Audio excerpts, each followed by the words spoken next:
Jadi apa sih batuk itu?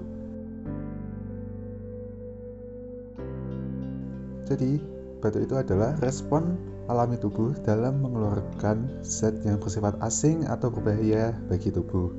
Batuk ini merupakan suatu bentuk pertahanan alami dari tubuh. Batuk kering. Batuk kering adalah kondisi di mana orang mengalami batuk yang tidak berdahak ataupun berdarah. Jadi tidak ada respon yang mengeluarkan lendir atau darah karena bisa terjadi karena terdapat adanya alergi. Kemudian ada juga batuk berdahak. Batuk ini disebut juga sebagai batuk produktif, di mana seseorang mengalami batuk yang disertai dengan keluarnya lendir. Lendir ini bisa berasal dari infeksi dan biasanya akan mengakibatkan suara pengik pada saat bernafas. Batuk berdarah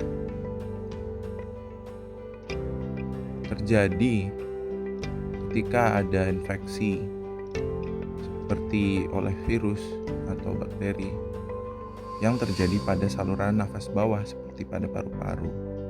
Hal ini menyebabkan gejala seperti keluarnya darah dari saat batuk. Batuk itu normal. Wait, what? Batuk normal? Jadi seperti ini, batuk itu merupakan respons alami dalam pertahanan tubuh dan bertujuan untuk mengeluarkan zat berbahaya bagi tubuh. Maka dari itu, respons seperti ini itu termasuk normal. 5 pertanyaan untuk mendeskripsikan batuk. Kapan dan karena apa batuk bisa terjadi? Bagaimana karakter baru batuk bisa dialami? Berapa lama batuk tersebut sudah dialami? Apakah batuk dialami mengganggu? Apakah ada kaitannya antara tersebut dengan gejala lainnya? Pertanyaan-pertanyaan ini sangat penting untuk ditanyakan saat pada anamnesis untuk mengetahui asal mulanya dan penyebab dari batuk tersebut. Kapan sih kita harus konsultasi ke dokter? Untuk batuk kering, sebenarnya kita tidak perlu konsultasi ke dokter karena biasanya akan hilang dalam waktu 1 hingga 3 minggu. Apabila berkepanjangan, maka disarankan untuk berkonsultasi ke dokter setelah minggu pertama. Untuk berdahak, konsultasi ke dokter ini sifatnya opsional, boleh iya, boleh tidak. Akan tetapi untuk batuk berdarah, sangat dianjurkan penderita untuk berkonsultasi ke dokter karena mungkin terdapat infeksi pada saluran pernapasan. Bagaimana cara mencegahnya?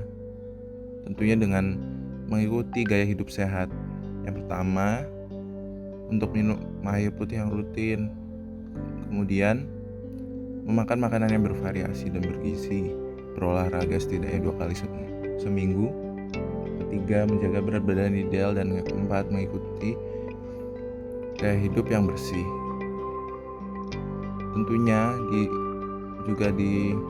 tidak merokok, tidak meminum minuman keras dan berkarbonasi. Jika kalau perlu juga meminum suplemen vitamin supaya menjaga kesehatan tubuh.